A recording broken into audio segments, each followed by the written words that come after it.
Good morning, and welcome to another edition of Roadhouse Last Call, your morning show that tells you about the morning and some other stuff and some such and whatnots and some what may or may not happen from here, there, and everywhere. Morning, we have Hell's Bells, which is myself, the Binda, which I'm assuming is somewhere floating around, and possibly the Stockington. But we shall see. Bender, what was your weekend? It was hot. It was hot. So hot. Texas is so freaking hot right now. Dude, it was like 107, 50% plus humid. It was disgusting. Wow. So hot. Wow. So hot, the man says. So, do you want me to tell you about my weather? Yeah. So we had a high, I tell you, of 85 with a low of 50. There was a nice, cool, gentle breeze blowing all day long as I was working in the yard. It was very nice. It was, I can honestly say that the weather was amazing. It's one of those things that in looking around, feeling the weather being as absolutely stunning and amazing as it is, wondering how the hell this whole thing is going to turn white and the White Walkers are going to come. It's like it's unreal thinking that winter is coming. Winter is coming. Winter is coming. Them White Walkers, man, they keep on telling me. Were you walking around with one of those like Patagonia jacket vest things? Because that's what they wear up there, right? Yeah, no, I don't own one of those. That's coming too. No, I do not. That's coming too. I don't think Patagonia. I don't think so. I'm a big fan of Duluth. I like their stuff. Or Eddie Bauer. I bet you'll have one of those. Dude, there's zero chance I ever sport Eddie Bauer. Zero chance. No chance I sport Eddie Bauer. There's something weird about it. It's very orange pink polo. It seems like it would go with your Birkenstocks. Yeah. I like my Birks, so I do. So weird. All right, Bender. So it's hot in Texas, apparently. Yeah, that's That's. I mean that when you say it's hot, it's like that is understating. When you walk outside and 9 o'clock in the morning, 8:30 in the morning, and you feel like you're stepping into like a microwave. It's just it immediately start. It's like nope. I'm gonna turn around and go back. I did not do a whole lot outside this weekend because it was just miserable. I believe that. We actually. So here's a fun story. Quick story. I bought one of those big commercial ice machines. Right. It made 600 pounds of ice in like maybe 12 hours. 600 pounds. We thought it would be a good idea because it was so damn hot. To empty the thing out into the hot tub. So we turned the hot tub off, and we literally put 600 pounds of ice, 550 pounds of ice in the hot tub. It cooled it down about 15 degrees. Felt absolutely amazing. It was a lot of work, but we didn't have a whole lot going on. And so here we were, just toting ice from the ice machine into the hot tub, and I'm like, it's seriously so hot that we're icing down, this little tiny body of water so we can jump in it and feel some relief. So you haven't even hit August yet, and that's when it gets really thick. At least from my recollection back. I mean, like August was hell. Yeah, absolute hell. It's actually supposed to cool off a little bit this week. We're supposed to be under 100 for a couple days. Oh, that's wow. Yeah. Lucking out over there. Yeah. Lucking out. We've had the hottest, or we broke records for the most consecutive days, like over 100 degrees. It just does not sound like fun. Yeah. No, it's gross. Yeah. Continue. Tell us about winter is coming. That's going to be the start of this. I just refuse to embrace the fact that everything's going to be whited over and it's going to be freezing cold. I just can't get my mind around it because the weather has been absolutely phenomenal. It's beyond amazing. So it's hard for me to get my mind around it. But Instead of talking about that, let's talk about some China. How about some China, everybody? They had a herpes outbreak in Macau. They shut down a bunch of their casinos down there, which we're obviously seeing the impact here with some of the U.S. casinos that have Chinese affiliation. So they have this new strain of COVID that is apparently bigger, badder, whatever than all the rest. And so, everybody's wondering exactly what they're going to do. Are we shutting it all the way down because they have their zero COVID policy? Are they going to shut down other parts of the country? Obviously, that has a direct impact in a number of ways. But China, the gift that keeps on giving. On the heels of this, we saw the dollar skyrocketing.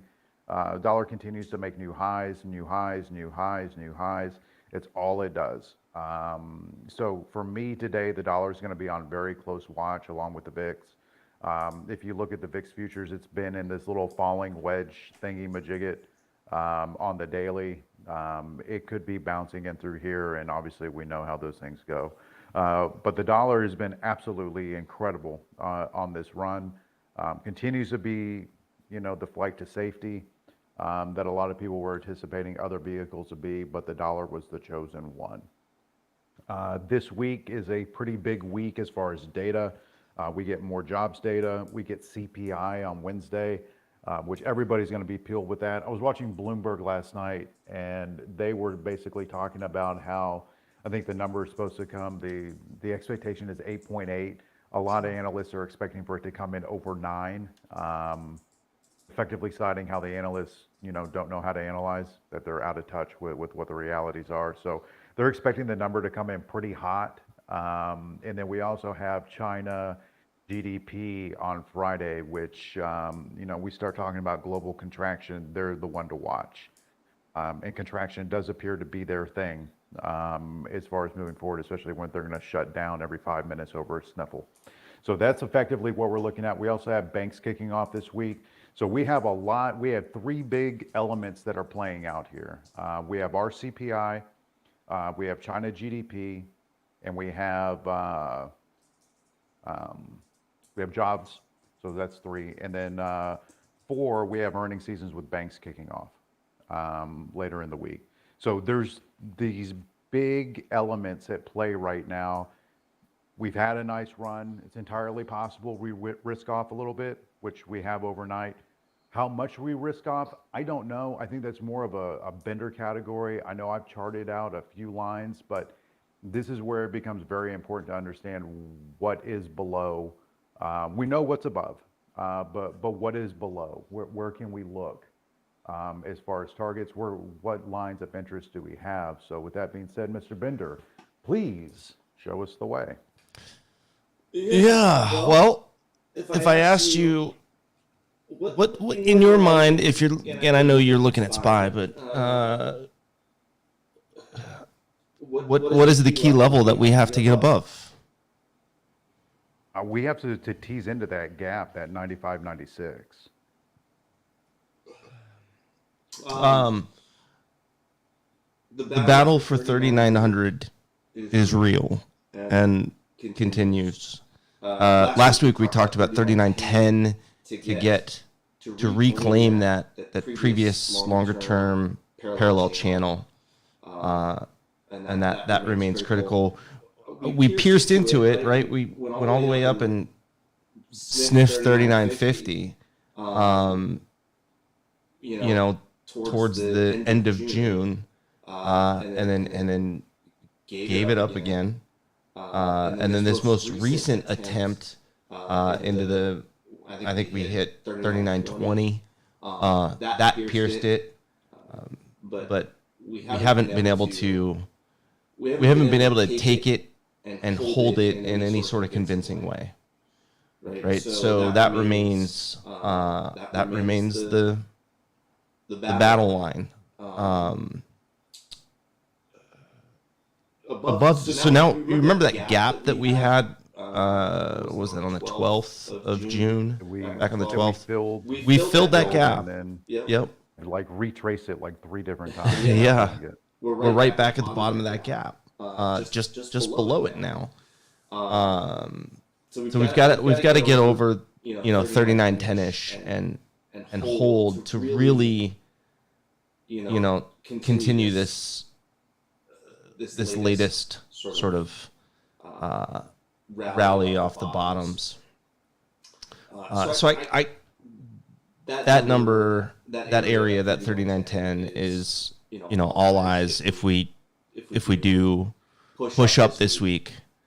And that, given that it's a trend line that will continue to move up, but just figure 3910, 3920 right in there, and then we have to hold it.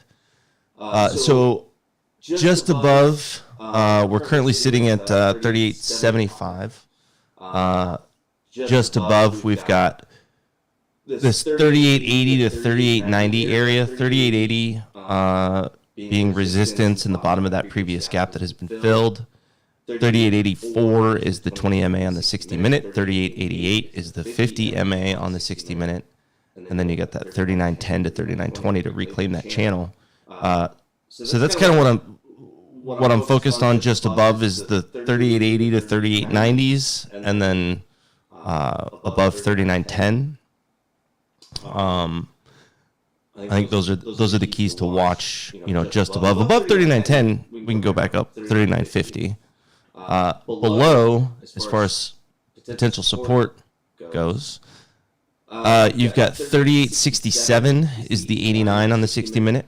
3853 is the 10 MA on the daily. Obviously, those 3850s were important. Last week, we talked about that area a few times. That's been an area of previous support, area of previous resistance. And then the most important below in the near term would be the 3830s. 3833, previous resistance.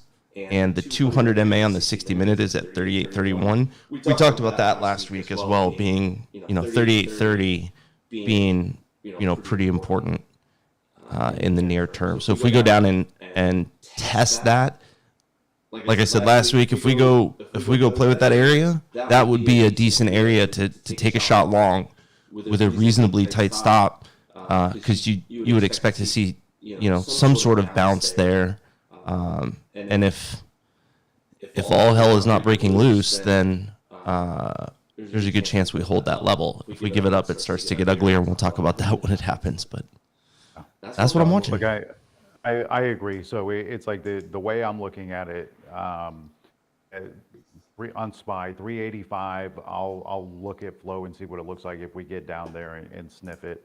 And then 383. Those are two below levels that I'll look. I won't play in the 384s. I'm pretty sure, just because that little dollar range there, in my opinion, becomes kind of no man's land in a lot of ways. Agreed. So it's like that 385. If we get a bounce and the flow's coming in hot there, then and I'll go ahead and look to take it. And then 383, it's like, to me, that's the last line of defense before a complete and utter shit show back to 3,800, which I don't necessarily want to see. But we're in a lot of ways, we have to be to some extent in a risk-off environment with CPI, global contraction concerns.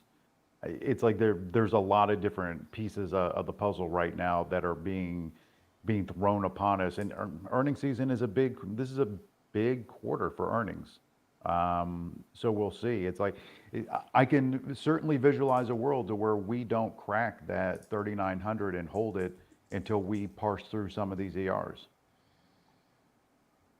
It's like, I can completely see that being part of the game, because what are you buying? And what are you buying it at? Especially when you have Barclays coming out and smashing both Intel and AMD with downgrades, like absolutely obliterating them as far as the commentary behind it. So it's like it gets very, very messy in there when you look at some of the catalysts that have traditionally moved us, where we are with the narrative, where we are in the charts. Now, in saying all that, the market likes to do different shit. And we'll probably moonshot over 4,000 by the time Big Tech ER comes in to make everybody look dumb. Right. When instead we should be, in a lot of ways, if we're in a safety first mode, we're looking there, especially with the VIX being pushed down the way it is, with the environment It has not changed in any capacity. So from that standpoint, we're back over 1330 on UBXY, which is interesting. That line keeps on coming into play. And then 1380 above, I think, is going to be one of 1360 and 1380. We pierced 1380 to the upside, and we're probably going to be talking about 15s by the end of the week, if there's any softness in data. That's one of those areas. So I'm not coming in bearish necessarily. I just sure as fuck am not coming in bullish on the week. And it's possible to do both. It's possible not to be, you can be not bullish without being bearish. So it's like, that's kind of how I'm looking at a lot of these setups and a lot of what I'm looking at. I think Tesla's going to give back this big pop, unfortunately, that it has. Is pretty much the only thing sitting green. So we'll see. Those are my thoughts. Do you have anything else on that, Bender? No, I think I think that's a good game plan. Stockington, if you've made it out of your bubble, we would love to hear from you. I'm here. I'm out. Not in a bubble, I guess. That's good. Yeah, I'm like, oh man, I got to think twice when Hell says China has herpes. They didn't really get herpes. It's some other disease. I got to remind myself that sometimes. Okay. I just dropped my SPY chart in there. On the hourly, to me, it looks like SPY just put in this bear thing, and I like all the levels you guys talked about, so I'll talk about these other tickers.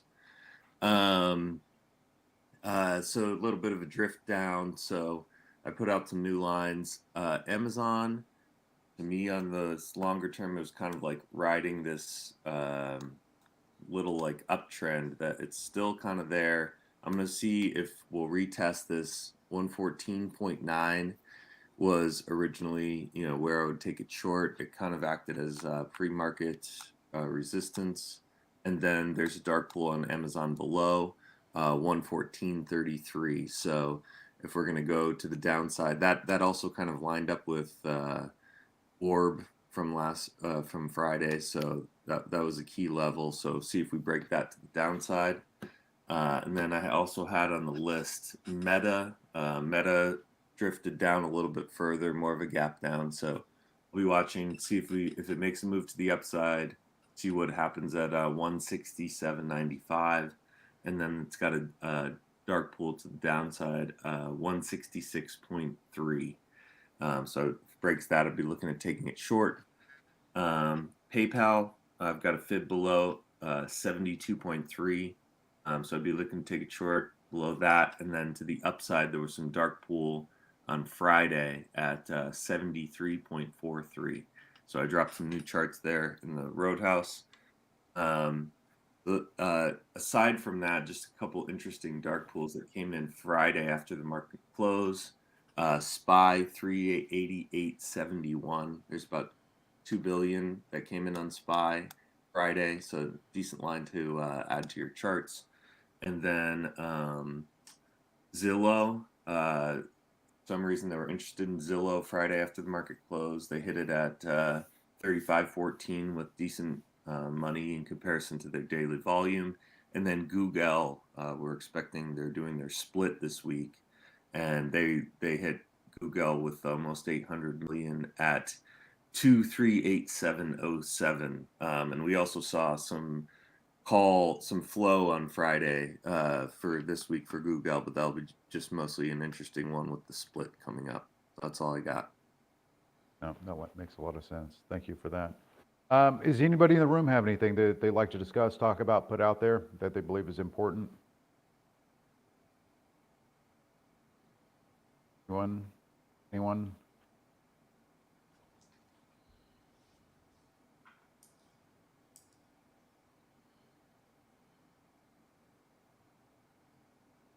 I covered that at the beginning, Macau closing. So LVS and Wynn definitely could be in the crosshairs as far as activity. China was down pretty heavily last night. And again, it's like they have their GDP number coming out on Friday. It is more than expected that they're going to report contraction. as far as, their economy shrinking. That's the expectation is for all data this week to come in that we all did. That's the expectation, which will counterbalance, in a lot of ways the data that came out last week as far as saying, hey, everything looks resilient and great. That's we were in this in between, and I think Son and I touched on it a little bit last week, how a lot of these narratives are not falling in line. They're very, there's a lot of, I don't say outliers, but there's a lot of the headlines, a lot of the data, and it's interesting I say data, talking out of both sides of its mouth. And it becomes very difficult to navigate when you have that type of environment to where literally talking out of both sides of their mouth. So with that being said, it's your money. I think that, Benner, can I say something? Does it matter if I say yes or no? Yeah, Yeah, no, go it for it. doesn't, but I needed Go to for pause. it. I needed a pause. I think the last week or so, we started getting used to the idea of being able to buy and feel good about buying and letting it ride for a couple of days. Or thinking further out, saying, hey, we have a bottom that's played in, let's ride this for a couple of months, whatever. The market does a great job of tricking us and making us feel comfortable and then re-wounding us all over again. So that same discipline that we had when we were taking profits when we had them and feeling good about the positions and moving on to the next, that mentality is going to continue to help us navigate that, as opposed to being like, hey, all good, bottoms in, everything's priced in. We will not be wounded if we take profits as we go. We will not be wounded if we respect our stops, we respect our areas of interest. And I'm going to start calling them that instead of support and resistance. I don't think I'm calling anything support and resistance. I'm going to start calling it areas of interest moving forward, because I think that type of mentality is something that is going to be more helpful than not. So that's all I got, Bender. I just really want everybody to keep in mind that shit show that we saw over the last, let's say, 2 months, as far as just continuous selling, nothing within that narrative that created that sell has changed for the positive. Absolutely nothing. So don't forget that. Don't forget that piece. What we don't know is what they believe is and is not priced in. And in a lot of ways, it becomes more and more of a fool's errand to figure that out. So safety first, especially if you're fucking with China. Anyways, that's all I got. Benda, you got anything else for the peoples? No. See you in a bit. All right, buddy. We got it.